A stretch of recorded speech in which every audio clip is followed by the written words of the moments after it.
And as we kick things off with Georgia's favorite football team, the Atlanta Falcons, I guess we can see after a slow start, everything is going peachy for Matt Ryan and company.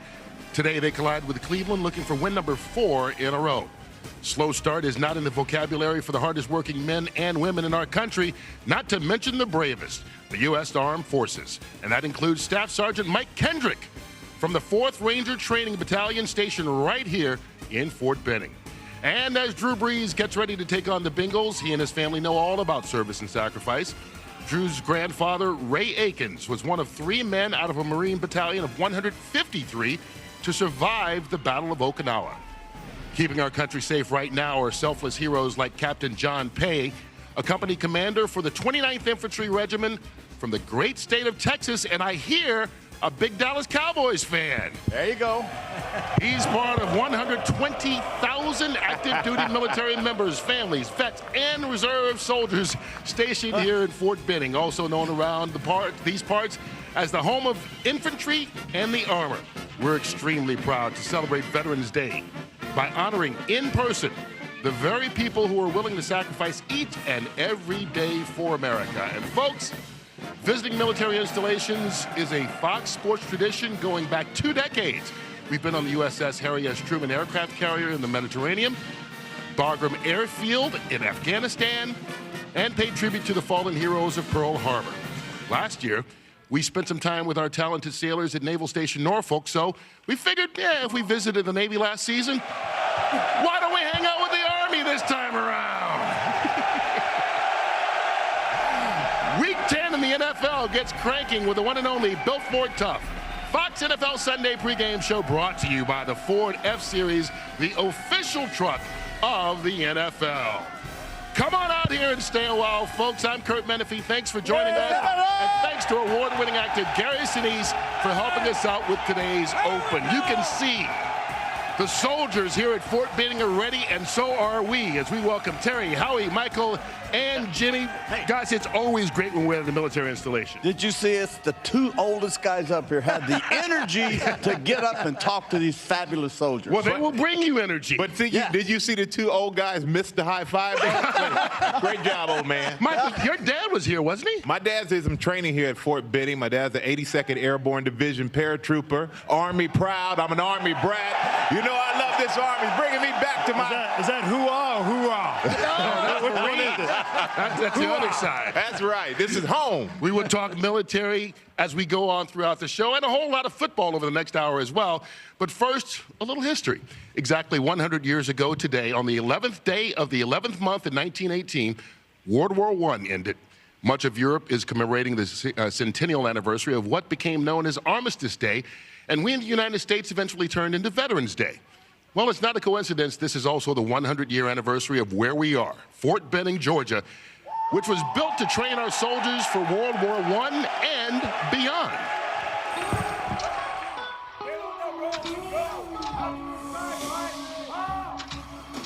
Fort Benning has a very, very important mission for the Army, a very long history. Camp Benning was formed in 1918 really to answer a need to develop some better trained soldiers. Initially, we were training World War I type doctrine. Great leaders such as George Marshall were instrumental. Throughout the 1930s, we saw an increase in tempo in training in prep for World War II.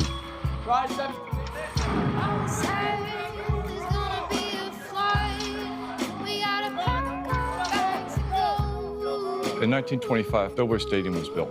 Doughboy Stadium was dedicated to the Doughboys, which was the term for World War I American soldiers.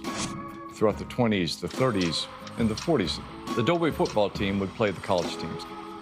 Most soldiers like football. The reliance upon your teammates, the way you train and live together and endure hardship together. They've been playing football since day one as a great pastime and a great skill for soldiers to do. It's always fun on Sunday to turn the TV on and relax and root on for your favorite team.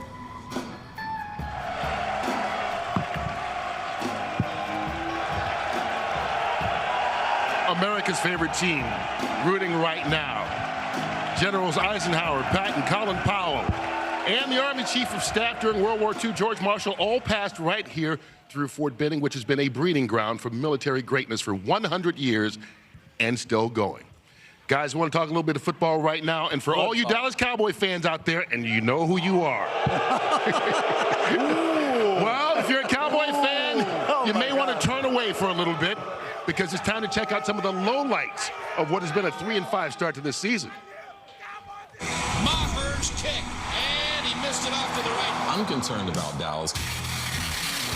He's going to be sacked, and the ball comes out. Those are bad turnovers. Those are errors he can't make. And that's the kind of thing that gets Twitter going. They are now 3-5 on the season. Dallas Cowboys with one of their very worst. Woo, was that a stinker? All right, you know what? This week, Troy Aikman, who obviously a Hall of Fame quarterback, played with the Dallas Cowboys, and our colleague here at Fox Sports, said that the Cowboys need, quote, a complete overhaul. TB, you agree with it? He also said they're dysfunctional. I understand what that means for sure. If you look at the top of any great organization, any winning organization, you'll notice that you have great people at the top, leaders at the top. Let's look in football. You look at Bob Kraft at New England. Smart enough to hire Bill Belichick, turned it over to him, got out of the way. The Steelers, you look at the Rooney family, bringing in Chuck Noll, Bill Cowher, Mike Tomlin, hired him, gave it to him. Y'all coach the team, bring the players in. Great, great leaders who are smart enough to get out of the way. And if you look at Major General Brito right here at Fort Benning, you know he's at the top, a great leader, turns it over, gets these men and women ready to go. You have to be able to have the right people. The Cowboys, starting at the top with General Manager Jerry Jones, they do not have the right one. Well, yeah, and it's interesting you say that. And everyone talks about changing the coaches, but it does start at the top, TB. But Jerry Jones is a genius in so many different ways. Building up that team. Every year you swear they're going to the Super Bowl, doing all these things, but he's not a genius of turning over the team because I think he sees it as his legacy. The one time he did turn it over, even though he was general manager, was to this guy to my left, and that's when he won. That's when he won rings, and that's because he got out of the way of a great coach. The key is not to get into the way, and right now he is in the way. All right, Dallas plays Philadelphia later on tonight. Howie, another big game, the Rams hosting Seattle. And, you know, we talked about at the top of the show, it's been a devastating week in Southern California, affected by the Rams. Some of the players and coaches were affected by that. And now they've got to try and play a big ball game against the Seahawks. Well, I think for the Rams, they need to focus on today. They can't look back to New Orleans because I think I still view the Rams as one of the top teams in football, if not the best team in football. Offense, defense, special teams, coaching staff, it's all there. They can't look back to New Orleans. It's about location, to me, where the game's played. Last year it's played in L.A. This year it was played in New Orleans. They lose, so the location down the road is big. But they've got games versus Philadelphia, and they've got games versus Kansas City, but they can't look beyond Seattle. They have to focus on today and hope that New Orleans stumbles. Yeah, Howie, you look at Seattle now. They normally play the Rams pretty close, and in fact, the last time they did play, 33-31, only a 2-point, loss for the Seattle, Seahawks. Now, with Seattle, it's supposed to be a rebuilding year. Well, with Russell Wilson, it's never rebuilding. Pete Carroll's done an outstanding job of fixing that defense. No Legion of Boom, but they're still one of the top defensive teams in the league. With Russell Wilson, what they're doing is they're running the football. Now, Carson's not 100% healthy, but Mike Davis has stepped in, and really, they'll give the Rams all they can handle today. You know, part of our job here today is to make sure the military men and women out there are very happy that they get what they want. You guys want to see these guys closer. You want them to come out there and join you on the football field instead of sitting up here at the desk. You guys go out there and do that while we bring in our NFL insider, Jay Glazer. He's somewhere on a rooftop nearby at the command headquarters of this massive complex. And, Jay, we talked about the wildfires and what a tragic week it's been in Los Angeles and Southern California in all. Yeah. Can you tell us how those events affected the Rams this week? Yeah, it's been a really difficult week there for the Rams. We'll start out with that horrible mass shooting. And, the Rams players were so affected by this, they decided to get together a fund to help out the families of the victims. And Andrew Whitworth, their captain, told me this morning, he said, I just felt moved the other night to do something, so I'm giving up my entire game check for today's game against the Seahawks for those families. And, guys, as far as the wildfires, it's just right in the backyard of where the Rams practice. They had to cancel practice on Friday because Thursday night, a bunch of players and people from the team, they had to get evacuated from their homes. And people in the Rams told me even today after the game, they're not sure where they're going to go. All right, so they will try and concentrate on football, and the team the Rams lost to last Sunday, the Saints will as well. They signed Des Bryant this week thinking he would be able to contribute, but he went down in his first practice with an Achilles injury on Friday. What's his status? Well, look, Sean Payton said the whole plan with Des was to really get him involved 3 or 4 weeks from now, just to give us a boost in the arm down the player for him. But he did tell Des, look, you rehab right, we'll try this again next year. And as far as that X factor, Des Bryant, to another X factor, Lamar Jackson is the last of the first-round quarterbacks not to start. Well, Joe Flacco has a hip injury. Regardless of that hip injury, we're going to see a lot more of that X factor, Lamar Jackson, coming up. And I do think we're getting close to his first start. All right, that'll be exciting. Also exciting, though, we've got more here from Fort Benning. Terry Bradshaw and the boys will be on the football field with the soldiers tossing it around and talking pigskin. Don't you dare go anywhere.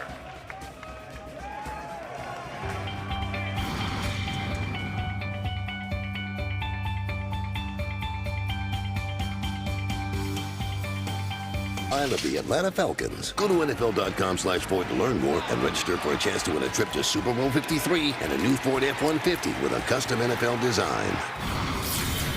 The Built Ford Tough Fox NFL Sunday pregame show is sponsored by Ford.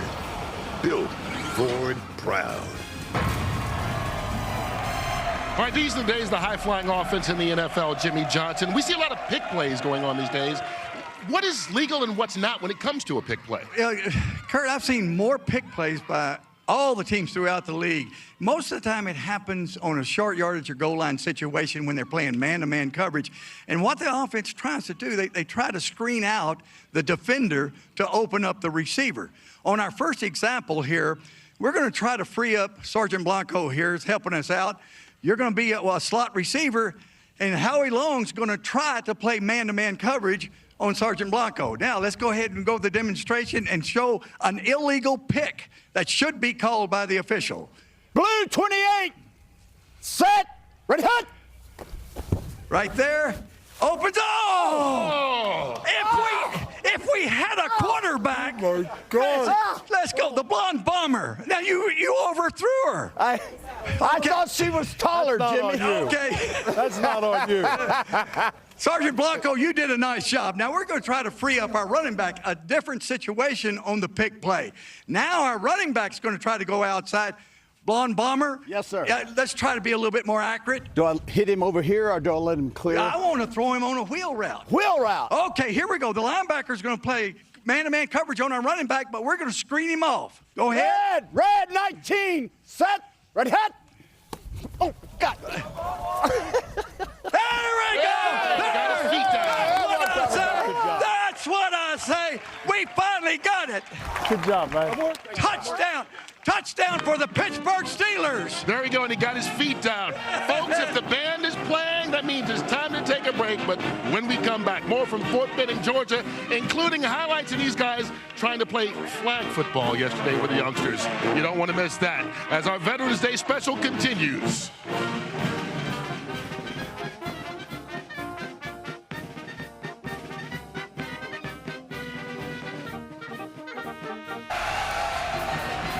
As we welcome you back to Fort Benning, today's McDonald's Screen Pass begins with the hottest team in the league right now, the 7-1 Saints, who thought they picked up a Pro Bowl wideout this week in Des Bryant, but Des tore his Achilles in practice on Friday, so Drew Brees will have to rely on Michael Thomas once again to carry the load. But that's not a bad reliability factor. He's coming off a team record 211 yards in that huge win over the Rams, which has the Saints believing they could be marching all the way to the Super Bowl. We've got him number one right now, the Saints. They're going to be nearly impossible to beat. Take it to the next level. Terrific corner, Marshawn Lattimore. He goes into the end zone. Touchdown. Kamara, he's got another. Pass is picked, and the Saints have won it. Add another weapon for the Saints. An amazing season continues.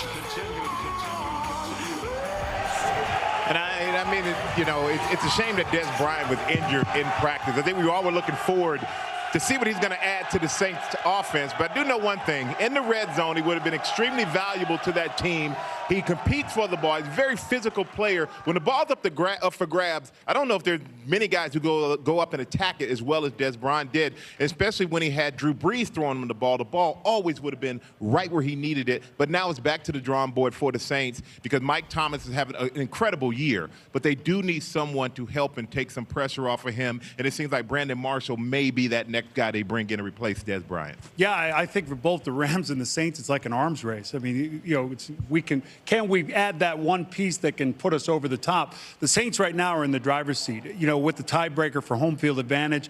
That offensive line was outstanding last week versus the Rams. Michael Thomas, he announced to the national audience that when you're talking about the conversation about top wide receivers in football, he certainly has to be in it. Kamara's great. Drew Brees, who's never won an MVP, this could be the year for him. But holding serve on that home field advantage will be difficult. 4 tough division games down the stretch. They've also got Pittsburgh and they've got Philadelphia. That will be tough. Howie, you look at the team, you know, chasing the Saints, Atlanta Falcons playing Cleveland today. You know, Atlanta had a bunch of injuries to start the year off, went 1-4. And we heard about Dan Quinn, the contribution he made earlier on. Well, he's been doing some outstanding coaching because keeping that team together at 1-4 and overcoming those injuries, you know, now they put together a 3-game winning streak. They're playing outstanding football. And another coach, Steve Sarkisian, took all kinds of criticism a year ago. Well, you know, we got a Calvin Ridley to help out Julio Jones on the other side. Offensively, they're as good as anybody in the league right now. Matt Ryan doing MVP type of play right now. So this Atlanta Falcon team, they can, you know, compete for a wild card. It'll be against the Carolina Panthers. So one of those two could be a wild card team. Yeah. How many of you are Cleveland Brown fans? Let me see the... There's a couple. One over there. There you go. All right, that's there great. Was. Well, listen, all you Browns fans. Things are headed in the right direction. In 1970, when I went to the Pittsburgh Steelers, they had one great player, Joe Green, and we all know he's in the Hall of Fame. I think John Dorsey, the general manager in Cleveland, those days are changing. They are going to be good, and they're going to be good soon. They already have Myles Garrett at defense, a 2-year guy. They got Baker Mayfield. He's at quarterback. They got Chubb at running back. Then they have Ward and Schobert, 2 really good, fine young receivers. They are on their way.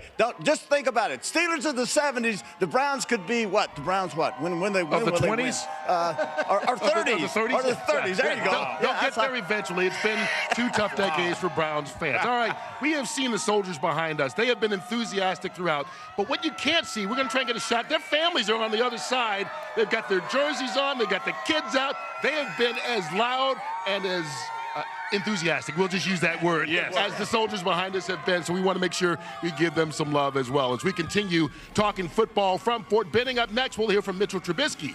Rob Riggle has some fun, and we'll talk more about the brave men and women here at Fort Benning. But first, why don't we listen to Falcons guard and Major Ben Garland at the stadium.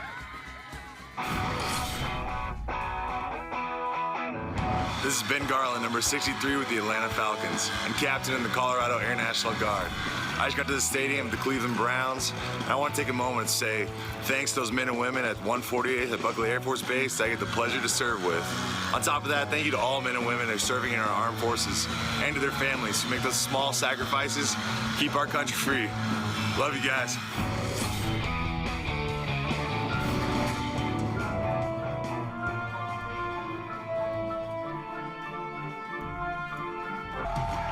One of the great things about the military, you get men and women from all over America serving, and we heard as much reaction when the Bears came up on that video as maybe any other team we have. And right now we're going to talk about the Bears because they're one of the biggest surprises of the season so far. They're in first place in the NFC North, but today begins a crucial stretch for Chicago. 3 games in 12 days, all against division rivals. To see if they're up for the challenge, we go from Fort Benning to where else? Soldier Field in Chicago, and bring in Chris Myers, the son of a World War II Navy vet, Eugene Myers, who took part in the D-Day invasion of Normandy. Chris, we appreciate your father's service, and I imagine you're probably proud to be part of this show today as well. I am very proud, Curt, and thank you. Yeah, a day didn't go by where my father wasn't grateful for serving in the military and appreciative and proud of those who have served and still do, so we salute them. As for the game here at Soldier Field, Bears quarterback Mitchell Trubisky, despite having his team in first place, as you mentioned, and in his first 20 games, being the most productive quarterback in terms of touchdown, yardage, number of categories, as any quarterback in Bears history, there are skeptics, even critics, but his teammates describe him as a very confident young player, yet humble enough to be one of the guys. And when I sat down with him, I found that out. Mitchell, here we are at Hallis Hall. You've taken on the responsibility as kind of being, whether you like it or not, almost the face of the franchise, but as the #2 overall pick and here in your second year, how did you first accept that and how are you handling that now? I mean, this is a dream come true for me to play at this level in the NFL. Protect our house, Soldier Field, baby. Let's go. Family on 3. 1, 2, 3. Get drafted as high as I did and play for a historic franchise like the Chicago Bears. So I'm not worried about all the added pressures and all the labels that come with it. There's going to be naysayers and negativity on the outside, but I just block that out because I'm really fortunate to be where I'm at. Trubisky is shredding this defense. What's the greatest difference between Mitchell Trubisky from last year to this year? Just experience, games played, confidence, stepping into the huddle, knowing exactly what we got to do every play, my preparation on a week-to-week basis, my coaches, Coach Nagy. I can just go out there, be myself, have more command in the huddle and at the line of scrimmage, and I can just go out there and play. Not stop until it's fourth quarter with 0 seconds left. There was a neat moment where Coach Matt Nagy in the Jets game challenged you to greatness. I'm going to challenge you right now, these 2 quarters, for greatness. Yes, sir. You got me? I want to see it come out of you right here. Yes, sir. You take this thing over right now. Yes, sir. All right, here we go. How would you describe, does that happen often? Is there a comfort For level sure. of talking to each other? All the time. I think the relationship me and Coach Nagy has definitely can be something special. I love Coach Nagy, what he's done for this organization, just the positivity and energy and passion that he brings on a daily basis, and the relationship that we've only had. I only see that getting better and better, stronger and stronger, and hopefully it can be the start of something great. We talked about criticism, which we all get. Then comes comparison, right? Mahomes, same draft class as you, lighting it up. When you see him, hear about him, does it motivate you more? I take pride in the fact that me, Pat, and Watson all in the same draft class, and coming out, a lot of people wrote us off. They said our quarterback class was weak, so Right. I take a lot of pride in that those guys are having success. I'm having a little bit of success, and we're all getting better and better. But you're your own biggest competition, in my opinion, and you just got to push yourself to be as good as you possibly can.